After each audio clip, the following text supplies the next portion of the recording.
पुण्याकडे गुंडवाडीचा सरपंच झालो. देशमुखाचा चेंदा मेंदा केला असा डाव नवाशी गुंडी केली की विरोधीच्या चारी मुंड्या चित. अरे सरपंच व्हायला डोकसा लागतं, अक्कल लागती, हिंमत लागती. ज्यांनी ज्यांनी माझ्यावर धार धरली तर जर मी मातीत काढला नाही तर राणूजी रानबोके सरपंच हे नाव जगाला सांगणार नाही. नमस्कार. नमस्कार. श्री गणेश तासगाव यूट्यूब चॅनलमध्ये तुम्हा सर्व रसिकांचे हार्दिक स्वागत. आज आम्ही आलो आहोत चिकलगोटन या असणाऱ्या यात्रेमध्ये. आजच्या असणाऱ्या दुसऱ्या दिवशी असणारा जो तमाशा आहे, बायना शारदा सातारकर, अतिशय खूप छान असं वगनाट्य सादरीकरण सर्व कलाकारांनी केलं होतं. आणि याच कलाकारांमध्ये असणारे ज्यांनी हे वगनाट्य लिहिलेलं आहे ते आज आपण त्यांच्या भेटीला जाणार आहोत. या तमाशा मंडळातील जे असणारे सरदार म्हणून जे कार्यरत आहेत, म्हणजे नुकतंच त्यांना अनेक पुरस्कारांनी नामांकित असलेले आज जे महाराष्ट्रामध्ये आवळे मास्तर नावाने प्रसिद्ध असणारे व्यक्तिमत्व, आयुष्य आपलं कलेसाठी वाहणारे बऱ्याच व्यक्ती या महाराष्ट्रामध्ये आहेत. आणि असेच एक व्यक्तिमत्व आज तुमच्या भेटीला आम्ही घेऊन येत आहोत. नमस्कार. नमस्कार. कोंडीराम लक्ष्मण आवळे, तसा आवळे मास्तर जामकर या नावानं ओळखलं जातं. तसा मी तमाशातला मुळी मास्तर नाहीच. मी पूर्वी 1966चा मी SYBA, 67ला माझ्या गावानं मला शिक्षक म्हणून नेमलं खरं, पण मी ट्रेन नसल्यामुळं काही महिन्यातच मी रिडक्शनला घालवलं आणि म्हणून तिथं मला मास्तर ही उपाधी लागली. मला आवळे मास्तरच म्हटलं जातं. अख्खा गाव आणि परिसर मला मास्तर या नावानंच ओळखला जातो. या तमाशा मंडळात मी कुठलं वाजवत नाही किंवा कोणाचं मी मास्तरही नाही. तसं जर पाहिलं तर 1966चा SY असतानाच शिक्षकाची नोकरी लागली, तीही सुटली. त्यानंतर मी STमध्ये लागलो. माझं ग्रॅज्युएशन होतं आणि मग मी STमध्ये ATI असिस्टंट ट्रॅफिक इन्स्पेक्टर या पोस्टपर्यंत पोहोचलो. परंतु ॲक्सिडेंटली या क्षेत्राकडे मी वळलो गेलो. म्हणजे म्हणण्यातून आम्ही असं ऐकलं की तुम्ही खरे शिक्षक होता, पण काही प्रसंगामुळे तुम्ही शिक्षक होऊ शकला नाही. हो. मग ह्या तमाशाच्या कलेमध्ये तमाशा ही परंपरा तुमच्या घरामध्ये होती का? मी ॲक्सिडेंटली या क्षेत्राला वळलो गेलो. परिस्थिती अशी झाली की नावीला जाणं किंवा कुठल्याही कारणास्तव मला इकडे यावं लागलं. आता ते कारण सांगण्यासारखं नाही, तरीसुद्धा मी आल्यानंतर पाण्यात रंग मिसळावा असा या कलेत मी मिसळलो. त्यावेळेला तुमच्या घरच्यांनी विरोध केला का तमाशामध्ये? त्यावेळेला तुमची पिढी कोणी हो, नव्हतं? नाही, माझ्या खानदानीत कुणीही तमाशगीर नव्हतं. माझे ना आई ना वडील ना त्यांचे वडील, खानदानात कुणीही तमाशा कलावंत नव्हतं. मीच एकटा तमाशा कलावंत. मग ही उर्मी तुम्हाला कुणाकडे मिळाली? तमाशामध्ये यावंच असं कसं वाटलं तुम्हाला? थोडीशी कलेची आवड होती आणि कलेची आवड असल्यामुळं ॲक्सिडेंटली इकडे मी वळलो गेलो आणि मग तेच करावं लागलं. कारण का की 73 साली मी जगतापल्ली पिंपळेकर या तमाशा मंडळात सुचलो. म्हणजे तुमच्या आयुष्यातलं पहिलं पाऊल 5/10/1973 ही माझी ऑन स्टेजवर उभं राहण्याची पहिली डेट कौलापूर या ठिकाणी. कारण जगतापल्ली पिंपळेकर आणि काळूबाळू लोकनाट्य तमाशा मंडळ या दोन्ही पार्ट्या कौलापूरच्या वसंतराव लाड नावाच्या माणसानं चालवाय घेतल्या होत्या आणि त्यात मग माझी एंट्री झाली. म्हणजे सांगली जिल्ह्यातली नामांकित तमाशा की जो एक गोळ जोडी होती की काळूबाळू, की त्याच्या तमाशामध्ये तुमचं पहिलं पाऊल या ठिकाणी नाही. जगतापल्ली पिंपळेकर लोकनाट्य तमाशा मंडळ, जगतापल्ली पिंपळेकर तो एक त्यांची पार्टी तो काळ आणि कसा काळूबाळूची होता? पार्टी. तो खूप तमाशाचा काळ होता. कारण 1971-72ला काळूबाळूची पार्टी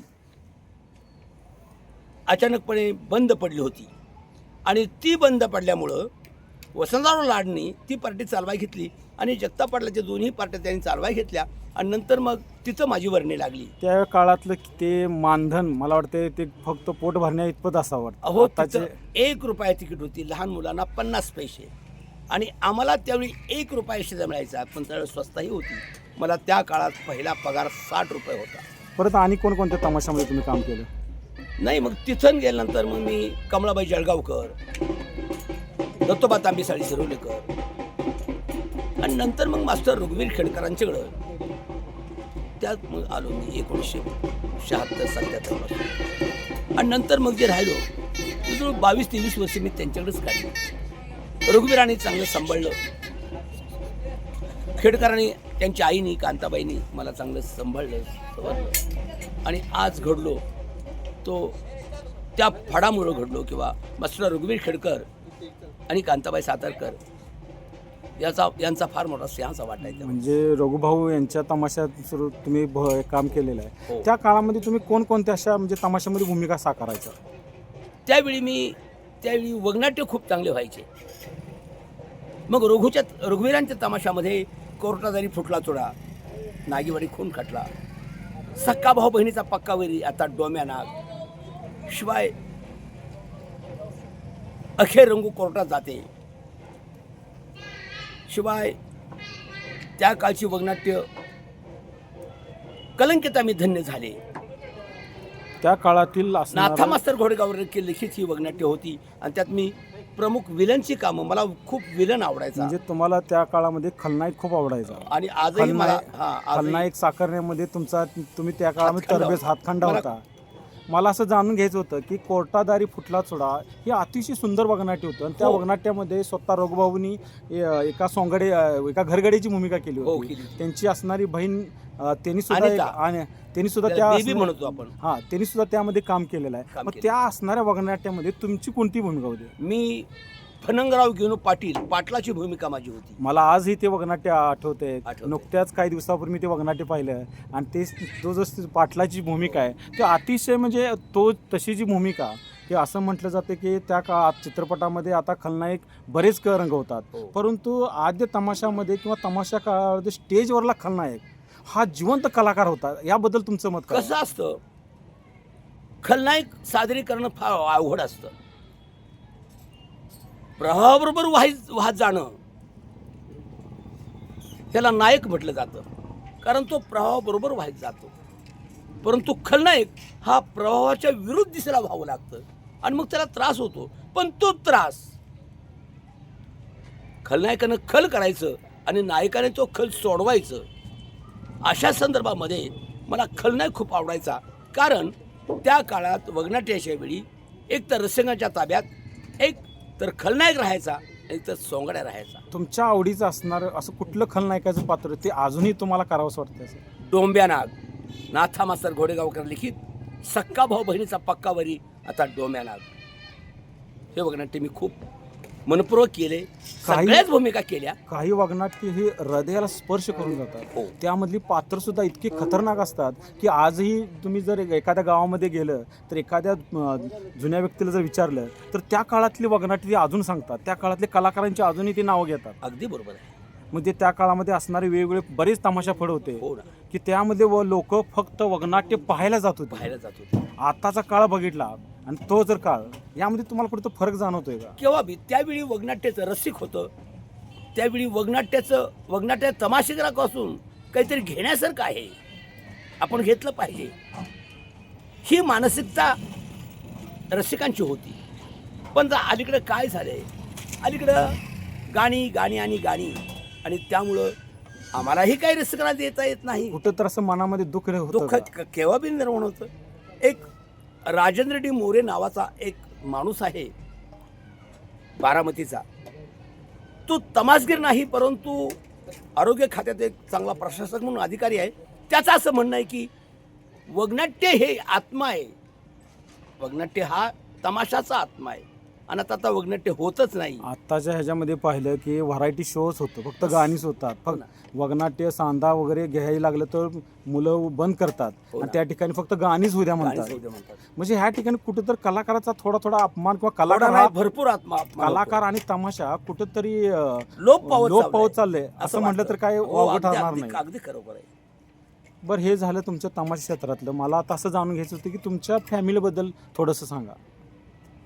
हे पहा, आता तसं जर पाहिलं तर या तमाशा कलेविषयी फक्त मला एकट्यालाच आवड आहे.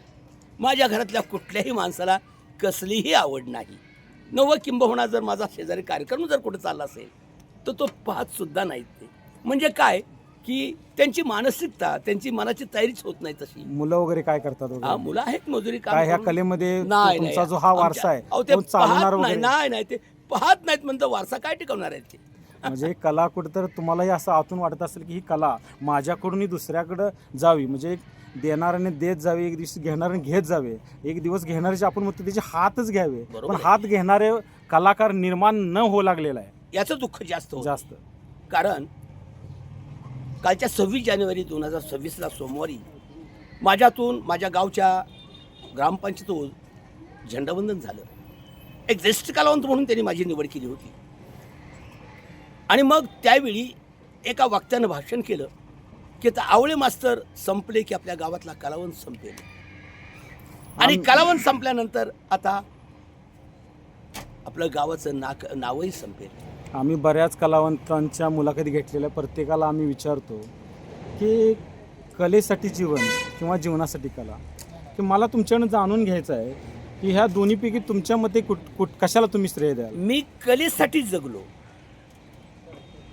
तसं जर पाहिलं तर माझे जवळचे मित्र या फडात आहेत. रमेश कांबळे यांना माझ्या घरगुती गोष्टी माहीत आहेत. निव्वळ मला त्यांनी सांगितलं की तुला आता कलेसाठी जगावं लागेल. आणि मग मी कलेसाठी जगत राहिलो आणि आज मी कलेसाठी जिवंत आहे. अजून एक असा प्रश्न होता की तमाशामध्ये कलाकार कोण ना कोणाला तरी गुरु मानत असतात. हो. असं तुमच्या मनामध्ये असं कुठलं एखादं कलाकार किंवा गुरुस्थानी कोण आहे का?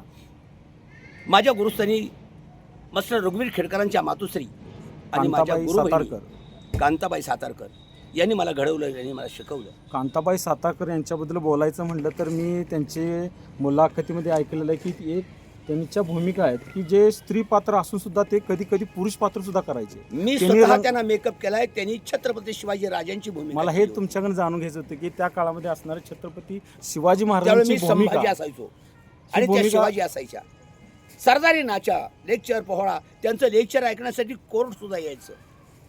त्यांचा असणारा जो पवाडा आहे तो सुद्धा आमच्या हो. चॅनलवरती तो आहे. हो, अजूनही लोक तो पवाडा आवर्जून लोक ऐकतात. बरोबर. त्यांचे असणारे जुने वगनाट्य 2-3 त्याचे आमच्या नाही, मी चॅनलवरती त्यांच्या आहेत. खांद्याला खांदा लावून काम केलंय आणि म्हणूनच काय आठवते का त्यांचा असा एखादा प्रसंग की ते तुम्हाला असं एखादं मार्गदर्शन वगैरे त्या काळात केलेलं आहे किंवा एखाद्या पात्राबद्दल हे असं व्हायला पाहिजे होतं असं, किंवा त्या काळातला एखादा प्रसंग तुम्हाला आठवतोय का? त्या काळी त्या शिवाजी महाराजांचं काम करायच्या. गुडगी नावाच्या रोगानं छत्रपती शिवाजी राजे हे आजारी असायचे आणि ते मेल्यानंतर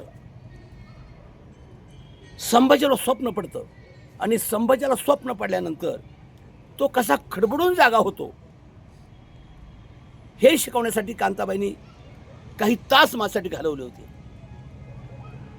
आणि मग जोपर्यंत ते माझ्याकडून ॲक्युरेट होत नाही तोपर्यंत त्यांनी माझ्यासाठी कष्ट उठवलं होतं. कारण कसं की तो माणूस बाप मेल्यानंतर कसा खडबडून जागा झाला पाहिजे, त्याला कसा भास झाला पाहिजे ह्यांनी ते स्वतःहून करून दाखवलं तुम्हाला बाया असून सुद्धा. आणि मी तितका अंगात उतरवण्याचा प्रयत्न केला.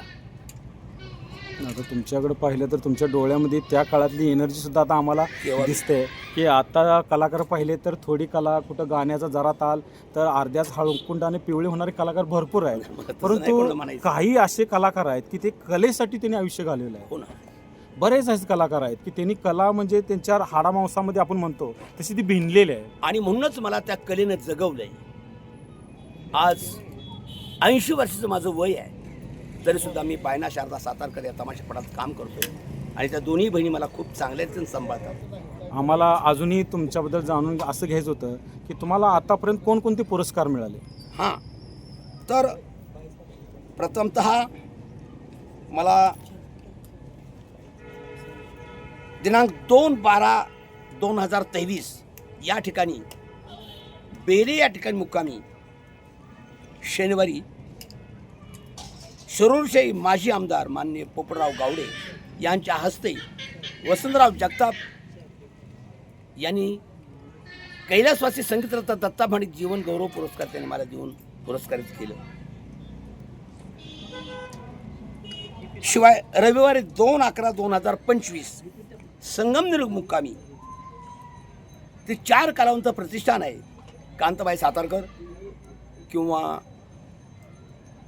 विठ्ठल उमप, गुलाबबाई संगमनेरकर आणि पठ्ठीबाबरावची पहिली नाचणारी पवळा या 4 माणसाच्या नावानं एक प्रतिष्ठान स्थापन करून त्या प्रतिष्ठानला प्रत्येक वर्षी एक कलावंताचा पुरस्कार द्यायचं ठरवलं होतं. या वर्षापासून त्याचा पहिला मानकरी मी आहे आणि त्याचं भाग्य माझ्या मस्तकी लाभलं. त्याबद्दल मी स्वतःलाच धन्य समजतो की आज कांताबाईच्या नावानं मला कलारत्न या नावानं मला पुरस्कारित केलं. आणि कोणकोणते पुरस्कार मिळाले? 3/12/2025 बुधवार या दिवशी महाराष्ट्र राज्याचे सांस्कृतिक मंत्री माननीय आशिष शेलार यांचे मार्फत मला महाराष्ट्राचे एक जुना मुरब्बी कलावंत, श्रेष्ठ कलावंत म्हणून मला पुरस्कार करण्यात आलं आणि मला परवाच 3 लाखाचा पुरस्कार देऊन त्याने मला सन्मानित केले. दिनांक 3/12/2025 बुधवार. आता नुकताच जो भारत सरकार यांचा पद्मश्री हा पुरस्कार जे रघुवीर अण्णा भाऊ यांना या ठिकाणी मिळालेला आहे, त्या पुरस्काराबद्दल मिळाल्याबद्दल तुम्हाला कसं म्हणजे काय? त्यावेळी त्यांना पुरस्कार मिळाला त्यावेळेला रघुभाऊना माझा पहिला फोन केला. ते म्हणले, आवळे मास्तर, मी त्यांना बाळराजे म्हणतो, आवळे मास्तर तुमचा मला पहिलाच फोन आला. जो मला पुरस्कार मिळाला गेला त्यात तुम्ही सुद्धा आहात, कारण तुम्ही मला खूप लहानपणापासून सांभाळलं आणि यात तुमचासुद्धा वाटा आहे. यांचं एवढे शब्द ऐकून माझे डोळे भरून आले आणि भाऊनं सांगितलं, बस आत्तापर्यंत मी तुम्हाला सांभाळलं, त्याचं श्रेय मला मिळालं, यापेक्षाही तुम्ही मोठे व्हा. फार मोठा पुरस्कार भाऊंना मिळालेला आहे. आपल्या चॅनलच्या माध्यमातून त्यांना त्या पुरस्काराबद्दल आपणही शुभेच्छा देऊ. आणखीन असं जाणून घ्यायचं होतं की पूर्वीच्या काळामध्ये तमाशा सुरू व्हायच्या अगोदर गण, गवळण, त्यानंतर मध्ये एखादी बतावणी असायची, सांधे असायचे, त्यानंतर वगनाट्य वगैरे व्हायचं आणि त्यानंतर शेवटी जे तमाशा संपल्यानंतर शेवटचा जो भाग असेल तो व्हायचा. आता कुठंतरी हे सगळ्या गोष्टी कुठेतरी बंद होत चाल. तरी तुम्ही नाव घेतलं की गण, गवळण, ज्याला आपण व्हरायटी, ज्याला रंगबाजी म्हणतो, तात्या बापू, हे सगळं संपलेलं आहे. आता गणालाच आम्ही गेल्यानंतर पूर्ण प्रॉब्लेम होतो, एश मागो चल, असं अपमानित मला करावं लागतं. तरी या फळात थोडंसं बरंच आहे, कारण बहुतांशी या फळात वगनाट्य होतात. आता काय ठिकाणी असंही होतं की बाबा आम्ही चालू सीझनला जवळजवळ 110 कार्यक्रम करत असतो. या चालू सीझनला 110 कार्यक्रमामध्ये एक 2-4 ठिकाणी आम्हाला असं मिळतं की बाबा नको वगनाट्य, तरीसुद्धा आम्ही त्यांना समजून सांगण्याचा प्रयत्न करत असतो. या कार्यक्रमाचे टेंटचे प्रमुख आहेत, म्हणजे वगनाट्य ज्या आम्ही त्यांना विचारतो, रमेश कांबळे म्हणून, तर त्यांना आम्ही विचारतो वगनाट्य कुठलं करायचं, ते पब्लिक बघतात आणि मग सांगतात. परंतु काय ठिकाणी वगनाट्य नको म्हणतात. आज तुमचं वगनाट्य की लिकीच्या अब्रूला न्याय पित्याचा, ही जी वगनाट्य आहे, हे वगनाट्य तुम्ही स्वतः लेखक आहात. ही कथा म्हणजे कशी सुचली तुम्हाला? काय झालं, पेपर कात्रणावरून मी ते म्हणजे पेपर आला होता, वाचलं होतं, तेव्हा एका लहान मुलीवर बलात्कार झाला. मग त्याच्या कुटुंबाची किती वातावत होत असेल, हा फक्त एक धागा डोळ्याशी समोर धरला आणि मग त्याच्याशी मी काल्पनिकता गुंफण केली. कारण कसं असतं, हे कोर्ट मेटल असतं आणि त्याच्यामध्ये आपल्याला ॲक्युरेट माहीत जरी असेल तर लिहिता येत नाही, त्याला काल्पनिकचं जोड द्यावं लागतं आणि मग काल्पनिक कल्पनेनं द्यावं लागतं. कलाकार या नात्यानं तुम्ही सर्वशी आनंदी आहात का? हो, हा ना. मला कला हेच माझं जीवन आहे, कला हीच माझी आई आहे, कला हेच माझं गणगोत्र आहे, कला हेच माझे सर्वस्व आहे आणि म्हणून कलेशिवाय मला कोणीच प्यारे नाही किंवा प्रेम नाही. आता तसं जर पाहिलं तर या फळात गेले 3 वर्ष मी आहे. या फळाच्या फळमालकीन बाई म्हणजे बाईना आणि शारदा या बहिणी आहेत. खूप मला वडिलासारखं सांभाळतात, खूप प्रेम देतात आणि म्हणून मला कुठल्याही प्रकारचं कसलंही दुःख लाभू देत नाहीत, प्रेमाची वागणूक देतात आणि म्हणून गेले 3 वर्ष मी यांच्यात आहे आणि मी काम करतो. पूर्वीच्या काळामध्ये तमाशाला राजश्री असायचा, आता लोकाश्रय आहे. हे सगळं असताना सुद्धा तरीसुद्धा कलाकार हा उपेक्षित राहतच असतो. तर येणाऱ्या घडीमध्ये शासनाकडे तुमच्या काय अपेक्षा आहेत? शासनाकडे एवढीच अपेक्षा आहे की ज्या कलावंतांना मानधन सुरू नाही, एकदा फाईल देतो, 2दा फाईल देतो, पुन्हा ते रिजेक्ट होती, परंतु त्या कलावंताचं जरा बारकाईने सर्वे करून त्या कलावंताला त्यांनी मानधन सुरू करावं. दुसऱ्याच्या नवीन फायली येतील तेहीच त्यांनी सुरू कराव्यात. आणि कलावंताच्या मानधनामध्ये आता वाढ व्हावी. कारण 5,000 आता विचार करा, मलाच महिन्याला 3,500ची औषधं लागतात. मला BP आहे, शुगर आहे, मणक्याचा आजार आहे, चालता येत नाही, गुडघे दुखतात. 3,000-3,500 रुपये जर माझ्या नुसते दवाखान्याला जर जात असतील तर 1,500मध्ये मी माझं जीवन कसं जगू कुठेतरी शासनाने ते मानधन वाढवलं शकतो? पाहिजे. वाढवलं पाहिजे. 3,000च्या ऐवजी ते 10,000पर्यंत न्यावं अशी ही माझी अपेक्षा आहे. अगदी मनापासून इच्छा आहे. आता तुमच्या बोलण्यातून आम्ही ऐकलं की तमाशा म्हणजे तुमची आई आहे. हो. तमाशा म्हणजे तुम्हाला ती तमाशा एक पंढरी किंवा त्यामध्ये तुम्हाला पांडुरंग दिसतं. हो ना. हे सगळं असलं तरी नवीन पिढीमध्ये जर एखाद्या कलाकार म्हणून एखाद्या तरुण पिढीला किंवा एखाद्या मुलाला जर तमाशा कलावंत म्हणून पुढे यायचं असेल तर त्याच्यासाठी तुम्ही त्याला काय म्हणजे मार्गदर्शन त्यासाठी करता? शासनानं प्रशिक्षण वर्ग तयार केले पाहिजेत. मग त्यासारखे माझ्यासारखे म्हातारी माणसं का होती तर शिक्षक म्हणून नेमले पाहिजेत. आता मी खलनायक कसा घडेल याच्याकडे मी लक्ष देईन. एकदा खलनायक घडवीन मी. किंवा एखादी पार्टी काम करणारा असा माणूस जर असेल तर तो पार्टी काम कसा करू शकेल, कसं काही सवरू शकेल, त्याच्यावरनं तो शिकू शकेल. म्हणजे प्रशिक्षण जर असेल तर प्रशिक्षण असल्यानंतर त्यातनं कलावंत घडले जाते. तुम्ही बरेच खलनायक रंगवलेत, वटवलेत. तमाशामध्ये जो व्यक्ती काम करत असताना तो जिवंत कला सादरीकरण करत असतो. आम्ही बरेच नाटक, चित्रपट शूटिंग वगैरे पाहिलेलं आहे. त्यामध्ये रिटेक असतो, पण तो तमाशा वगनाट्यामध्ये कुठेही रिटेक नसतो. एकदा होऊन गेले की संपलं. म्हणजे त्या ठिकाणी कलाकाराला सर्व बाजूनिशी तो स्वतः डायरेक्टर असतो, स्वतः मेकअप मॅन असतो, सगळ्या गोष्टी त्याला कराव्या लागतात. मग बरेच तुम्ही या ठिकाणी वगनाट्यामध्ये काम केलेलं आहे. असा एखादा वगनाट्यातला एखादा तुमचा खलनायकीचा एखादा मुकडा किंवा एक खलनायकाचं एखादं एंट्रीचा डायलॉग वगैरे तुम्हाला असेल तर आमच्या प्रेक्षकासाठी तो करून दाखवा. नाथा मास्तर घोडगावकर लिखित सक्का भाऊ बहिणीचा पक्का वैरी अर्थात डोम्यानाग. याच्यामध्ये राणूजी सरपंच त्याचा भाऊ असतो, तिच्या सख्या मेहण्याचा तोच खून करतो आणि तिला न्यायला येत असतो तो. पण तो सरपंच झाला कसा याची पार्श्वभूमी असते.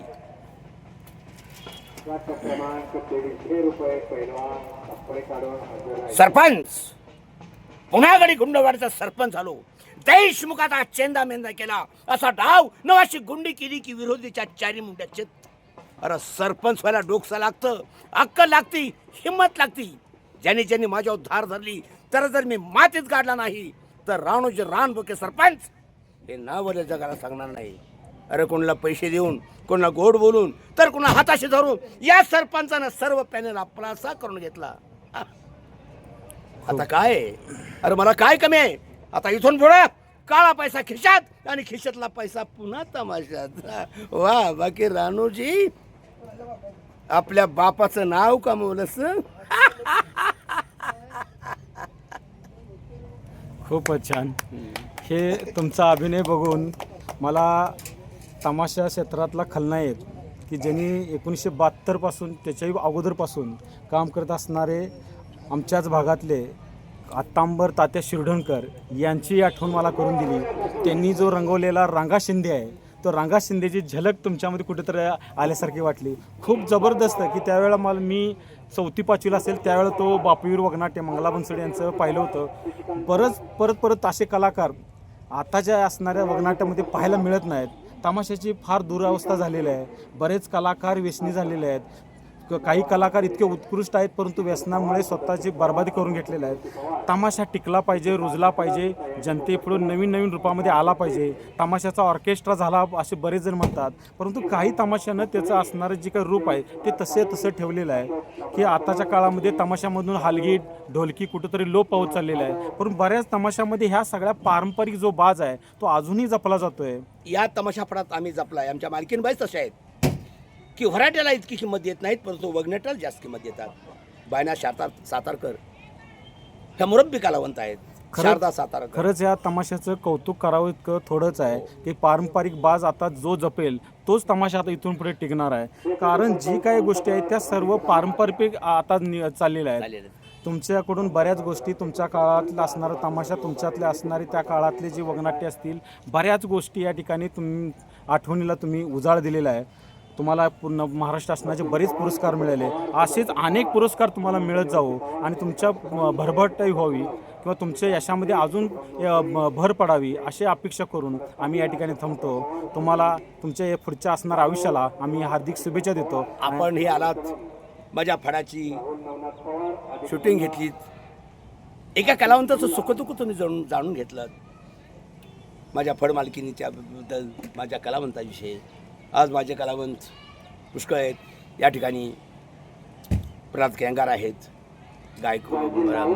कुमार गायकवाड आहेत, बापू तासगावकर आहेत, शिवाय आमचे रमेश कांबळे आहेत. या सर्वांच्या संगतीनं मी इथं जगतोय आणि ही सगळी मंडळी बायना शारदा सातारकर या मालकीनबाई खूप चांगले आहेत आणि म्हणून इतक्याही वयस्कर माणसाला माझ्या कलेसाठी ते जवळ घेतात आणि मला चांगलं सांभाळतात.